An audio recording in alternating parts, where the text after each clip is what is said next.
Good morning, afternoon, or evening, depending on what time you're watching this. My name's Connor from 905 Review. You guys are checking out our series Give This a Spin, where I recommend you some of my favorite albums.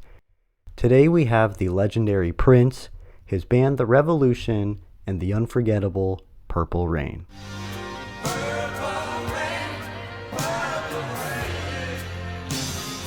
While Prince comes from Minneapolis, a city that doesn't exactly come to mind when we think of music, the strong jazz background that both his parents had put him on a path to musical excellence.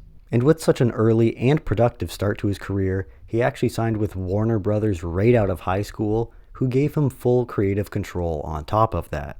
And really there was no slowing down, because this contract led to his debut album, followed by his self-titled one, which ended up going to number 22 on the Billboard and eventually being certified platinum, followed by the almost as successful Dirty Mind, in which he really started to shape that bold Prince image we all remember. From there, he continued to put out heavily coveted material with the albums Controversy and the double album 1999, which would go on to be certified 4 times platinum. But this wasn't enough. The title track, and another of the album's hits, Little Red Corvette, both had music videos that received lots of airplay on MTV. Now this was significant because something that MTV was heavily criticized for was not airing enough videos from black artists, thereby making Prince one of the first black artists to have pretty substantial airplay on the channel. And maybe this sparked something in him, because now Prince wanted to be in a movie. So what better idea than to have your own? He stars in the somewhat biographical Purple Rain about the music scene and competing bands and inter-band turmoil, among other personal dramas. So obviously, this had to have its own soundtrack. The opening track, Let's Go Crazy, starts off with a funky forward providing some introspection on life, all of this over some constant synth action. And the song continues on in this mindset. Prince sings about seizing the day, or in his case, going crazy, and being thankful for what you've got and not letting life's many troubles bring you down. All the while he brings this swinging, playful, upbeat funk rock sound with this number 1 hit.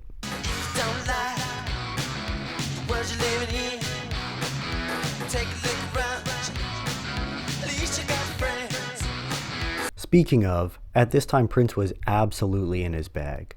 I love the sound design here, specifically the sounds he brings out of the drum machine, something I would call a staple of his, as we'll continue to hear this throughout the album. A wicked, and I mean wicked, guitar solo prompts the song's conclusion, setting the stage for the following track, Take Me With You. Some quick thumping drum fills and an ascending synth lead the way, but this switches into a lighthearted groove in no time. Prince and featured singer Apollonia harmonize beautifully on this one. The song was actually intended for her band Apollonia 6, who appear in the film Purple Rain, though I guess Prince opted to keep it for himself.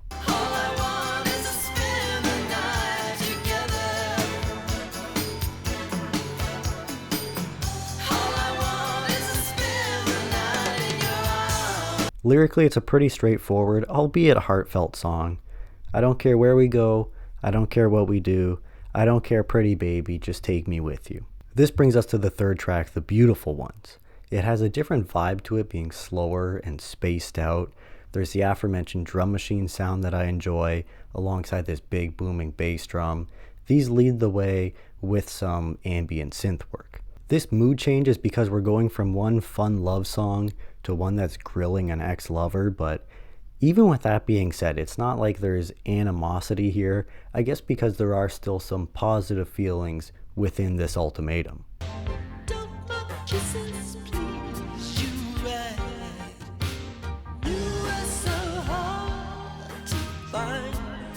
It's this very, very smooth song that Prince kills with his soft, soulful delivery, but then furthermore, when he's not being soft, he's going all out on this thing.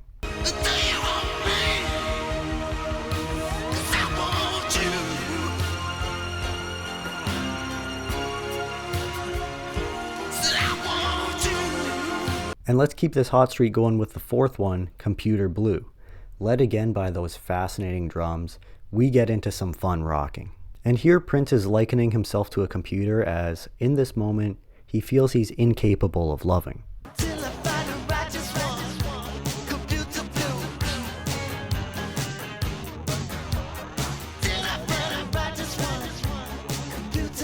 It's a predominantly instrumental piece with a single verse and one iteration of its short chorus, but that doesn't leave any shortage of space for some real 80s guitar.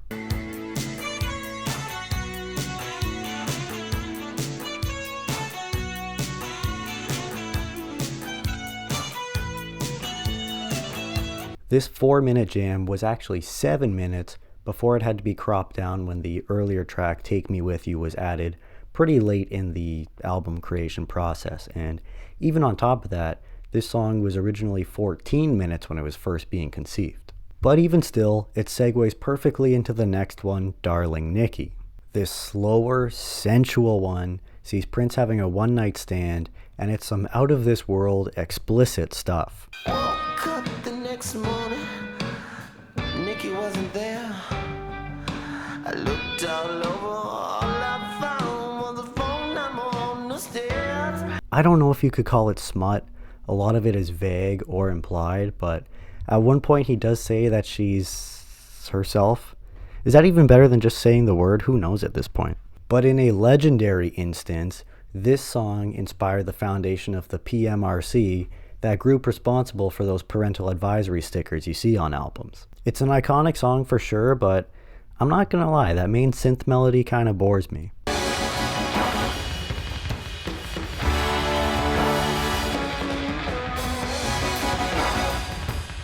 We begin the second side of the album with an absolute banger, instantly recognizable by its opening guitar, When Doves Cry.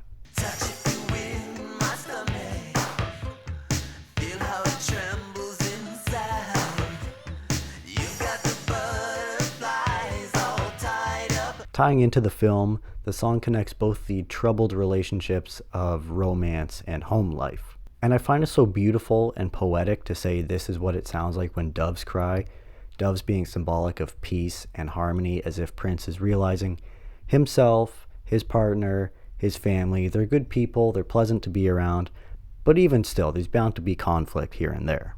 She's never satisfied. Why do we scream at each other? This is what it sounds like when doves cry. It's an all-time song. It really is an all-time song.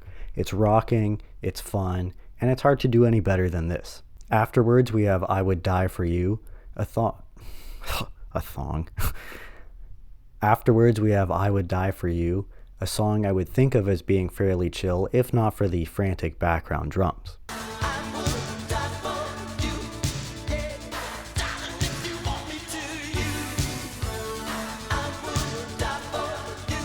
And in it, Prince is somewhat of a messiah.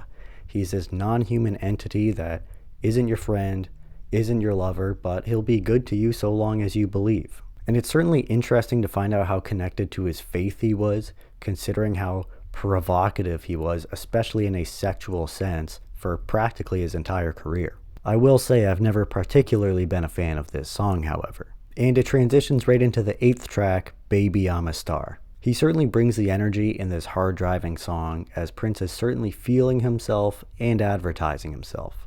Take a listen. Tell me, do you like what you hear? If they'll turn you on, just say a word, I'm gone. And that sets up the album to close with its classic title track. It's such a cool and sentimental tune, I find it so hard not to feel something when you're listening to it.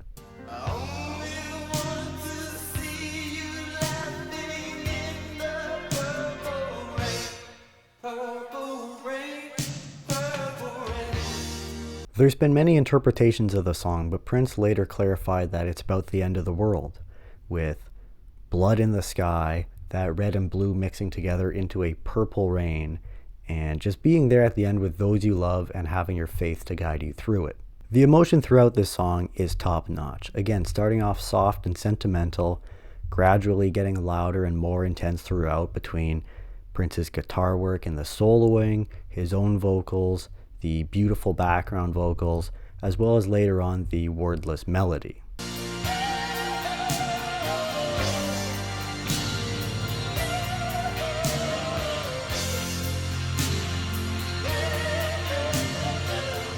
What's crazy to me to read is the original concept of the song. Prince had something more country in mind, and he wanted it to be a duet with Stevie Nicks, so he sent her the idea and all sorts of material, asking her to write lyrics, but she got totally overwhelmed by it and had to turn him down. Now, Stevie, I love you, but thank God, because imagine missing out on this. Now, during my write-ups, I'll grade all these songs the same way I grade the albums, right?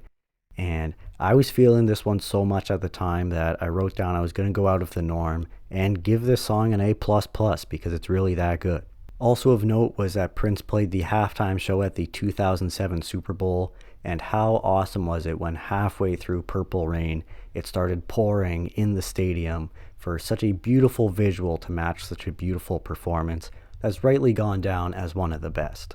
The album is available on all major music formats, and upon release in 1984, you could also find it on a picture disc or a purple vinyl, both of which have become options in recent years as well. There was also the 1988 Japanese 24-karat gold CD of the album, but more importantly in terms of content was the 2017 Ultimate Collector's Edition. This was a 3 CD set containing a 2015 remaster of the album on one, previously unreleased material on the second, and single edits and other content on the third. And this is on top of a DVD containing a 1985 performance in Syracuse. You could also buy the 3 CDs together as the expanded edition, or just the first 2 CDs as the deluxe edition. And just last year, for the album's 40th anniversary, it was released on a clear with purple splatter vinyl. Purple Rain was an instant classic, and all these years later is still seen as one. I mean, just look at these fucking ratings, dude. Purple Rain won 2 Grammys in 1984 while also being nominated for Album of the Year. Once it reached number 1 on the Billboard, it held that spot for 22 straight weeks, and Prince joined the elite company of Elvis and the Beatles as the only artist to simultaneously have a number 1 single, album, and film. While 1999 had been his landmark album with 4 million sales, Purple Rain would overshadow that with an astonishing 13 million in the US alone, totaling 25 million worldwide, as it would end up in the National Recording Registry, signifying it as one of the most important audio recordings in American history. What an experience. The sheer amount of emotion across this album and how precisely it's all delivered really is a marvel. Once more, I love the sound design he utilizes. Big fan of the drum machine and the sound of the synths, the melodies he uses, the great guitar work. And with that being said, I don't think it's often enough that Prince is recognized as being as great a guitarist as he is. So you have all that crafting this signature sound of his to make some awesome funk and R&B. With everything in mind, I will be stamping Purple Rain with an A- grading. Hate me for that if you will, I kind of do. While there's some exceptional songs on here, I would say there's a shortage of them. You know, I think half the songs on here probably fit into the good to great territory for me, while the heavy hitters like the title track and When Doves Cry pull most of the weight on this thing. But those are just my thoughts on Prince and the Revolution with their great album, Purple Rain. Let me know yours. As always, I've appreciated hosting you. And until next time. But real quick before we take off, what were your thoughts on Purple Rain? Did I rate it too high or did I rate it too low? You let me know down below, as well as any other thoughts you might have or comments you might want to share, or albums you want me to check out. And with that being said, I'll see you in the next one. Take it easy. Till next time. Get out of my house.